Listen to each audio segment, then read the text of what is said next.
tampil melawak di layar kaca. Senator Eko Patrio yang sudah 15 tahun belakangan betah berkantor di Senayan. Kini juga digadang-gadang maju sebagai salah satu calon gubernur daerah khusus Jakarta DKJ dari Partai Amanat Nasional. Tanya itu, Eko juga bahkan dijagokan mengisi satu kursi menteri pada kabinet Prabowo Gibran mendatang. Petinggi PAN tentu saja tidak sedang melawak saat mengemukakan nama sang komedian. Kira-kira apa alasan Eko dijagokan maju pilkada hingga jadi pembantu presiden 2024 hingga 2029 mendatang?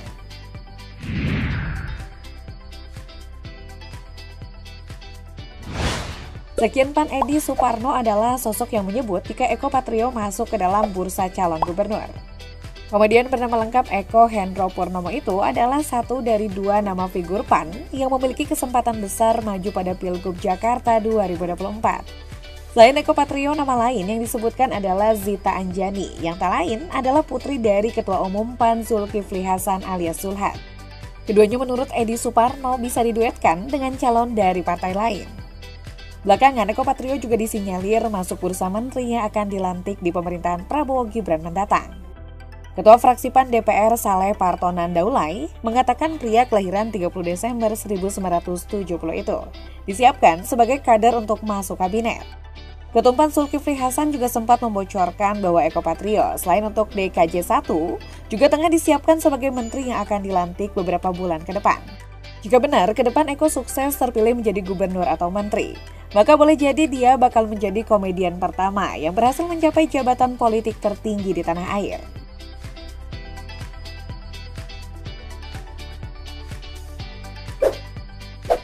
Sebelum berkecimpung di dunia politik, Eko Patrio dikenal sebagai seorang komedian, presenter, hingga produser. Saat masih SMA, komedian yang menikahi Fiona Rosalina ini membentuk kelompok lawak bernama Sebol, singkatan dari Bocah Eling bersama Jejen dan Tejo. Kala itu Sebol berhasil memenangi lomba lawak yang diadakan oleh Radio Suara Kejayaan. Eko pun pernah menjadi penyiar radio. Di sana ia bergaul dengan komedian lain seperti Miing atau Deddy Gumelar dari Bagito, Dono, Kasino, Intro dari Warkop DKI, termasuk Ulfa Dwiyanti, Akri, dan Parto. Sebol kemudian mengalami perubahan formasi anggota, Tejo dan Jejen digantikan oleh almarhum Taufik Sapalas dan Akri.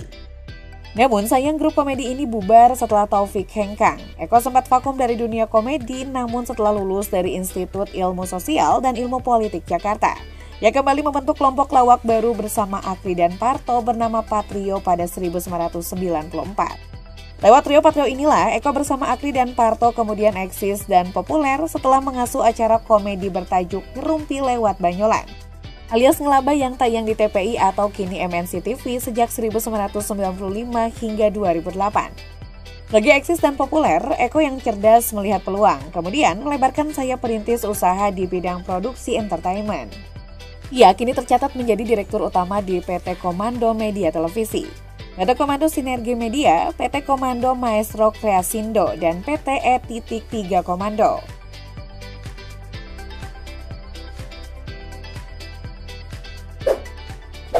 Setelah mapan berkarir di dunia pertelevisian, Eko lagi-lagi tampak visioner ketika memutuskan terjun ke dunia politik. Pria kelahiran Kurunglor, Tanjung Anom, Nganjuk, Jawa Timur, 53 tahun lalu ini memutuskan bergabung dengan PAN pada tahun 2008 bersamaan dengan musim terakhir ngelaba tayang di TV. Setahun berikutnya, ia maju pada Pilcaleg 2009-2014 dan berhasil lolos ke Senayan untuk pertama kalinya. Hingga pemilu 2024, Eko sudah 4 kali berturut-turut terpilih menjadi anggota DPR RI dari Dapil Jawa Timur 8 2009-2019. dan Dapil Jakarta 1 2019-2029. Pada jabatan ketiganya sebagai anggota DPR yang akan berakhir pada Oktober mendatang, Eko tercatat menjadi anggota Komisi 6 DPR yang membawahi masalah perdagangan, operasi UMKM, BUMN, investasi, dan standarisasi. Di lingkup kepengurusan PAN, ayah 3 anak ini adalah Ketua Dewan Pimpinan Wilayah atau DPW DKI Jakarta periode 2020-2025. Sebenarnya bukan kali ini saja nama Eko dijagokan untuk ikut bertarung di pemilihan kepala daerah. Pada 2017, nama Eko Patrio juga sempat masuk bursa calon gubernur DKI Jakarta. Wakil Ketua Umum PAN saat itu Hanafi Rais mengatakan setidaknya 2 nama dari internal PAN berpeluang bertarung dalam kontestasi daerah tersebut. Artis Desi Ratnasari juga sempat diusulkan saat itu. Namun, PAN akhirnya mendukung pasangan Anies Baswedan dan Sandiaga Uno di Pilkada DKI 2017. Lantas redup nama Eko Patrio kembali muncul jelang Pilkada DKI 2022. Karena saat itu Pilkada ditunda hingga 2024. Hingga kini nama Eko juga masih menguat sebagai salah satu calon. Popularitas Eko bahkan juga sempat membuat komedian asal Nganjuk ini masuk menjadi calon presiden alternatif pilihan publik 2014 dari PAN.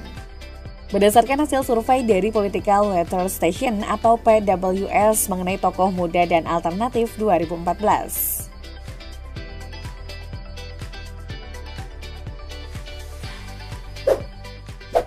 Pernyataan Zulhas soal Eko Patrio calon menteri segera heboh di sosmed. Elit PAN pun lantas buka suara. Ketua fraksi PAN DPR Saleh Partonan Daulay menyebut Eko merupakan politisi senior. Ia memiliki pengalaman sebagai anggota DPR selama 3 periode terakhir. Sementara di internal partai, Eko juga memiliki prestasi membanggakan. Di bawah kepemimpinannya sebagai Ketua DPW PAN DKI Jakarta, Eko berhasil membawa PAN meraih 10 kursi DPRD DKI dan 3 kursi DPR. Berdasarkan pengalaman itu, dia menilai Eko sangat pantas dan mumpuni untuk masuk ke dalam kabinet. Namun, Saleh belum tahu jabatan menteri apa yang akan diemban Eko Patrio nantinya. Dia meminta publik untuk bersabar. PAN belum tahu secara khusus apa posisi yang akan diamanahkan. Karena itu, PAN hanya menyiapkan nama kader-kader yang dinilai sanggup untuk masuk kabinet. Salah satunya Eko Patrio, kata Saleh. Sementara itu, Wakil Ketua Umum Partai Gerindra Habibur Rahman menilai Eko Patrio pantas untuk menjadi menteri di kabinet Prabowo Gibran. Menurut saya pantas banget Pak Eko jadi menteri, timpal Habibur Rahman.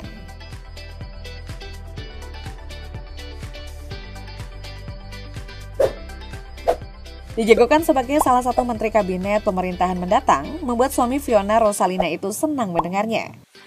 Dia pun mengucapkan terima kasih atas kepercayaan yang diberikan kepada dirinya yang merupakan bukti dari kinerjanya selama ini.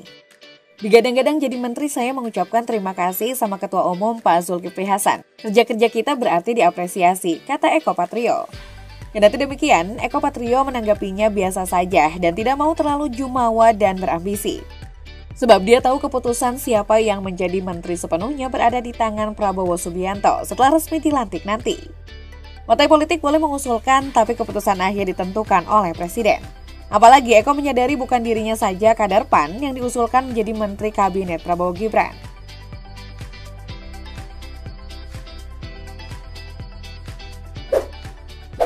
Berdasarkan laporan periodik 2022, Eko Patrio terakhir melaporkan harta kekayaannya pada akhir Desember 2023. Kekayaannya fantastis mencapai 131,5 miliar rupiah. Kekayaan tersebut sebagian besar didapatkan dari profesinya sebagai pengusaha di bidang industri pertelevisian. Harta tersebut terdiri atas aset antara lain berupa tanah dan bangunan 151,7 miliar rupiah, alat transportasi dan mesin 700 juta rupiah, harta bergerak lainnya 1,2 miliar rupiah, kas dan setara kas 8,6 miliar rupiah, serta harta lainnya 1,7 miliar rupiah. Dari sederet aset yang dimiliki, ayah 3 anak tersebut menanggung utang 32,4 miliar rupiah. Salah satu aset Eko yang disorot adalah rumahnya yang bergaya modern mix klasik yang disebut-sebut bernilai 150 miliar rupiah. Rumah dengan gradasi putih hitam 4 lantai itu punya fasilitas lift, ruang karaoke, ruang khusus Lego, hingga kolam renang di balkon atas. Jika dikalkulasi, harta kekayaan Eko Patrio ini pun jauh lebih besar dari Wakil Presiden RI terpilih Gibran Rakabuming Raka. Gibran mempunyai harta sebanyak 25,5 miliar rupiah saat mendaftarkan diri sebagai cawapres.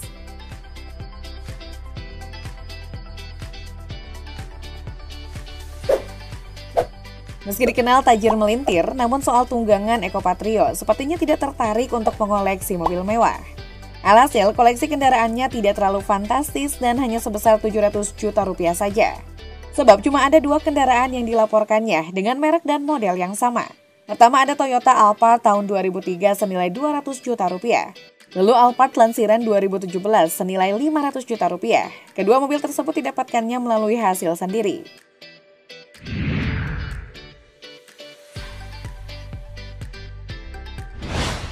Wakil Presiden terpilih Gibran Rakabuming mengungkap jika saat ini partai-partai di Koalisi Indonesia Maju, termasuk PAN, telah menyodorkan nama-nama untuk mengisi posisi menteri di Kabinet Pemerintahan Prabowo. Lebih lanjut, anak sulung Presiden Jokowi ini menjelaskan bahwa yang akan diangkat menjadi menteri sepenuhnya keputusan prerogatif Prabowo Subianto.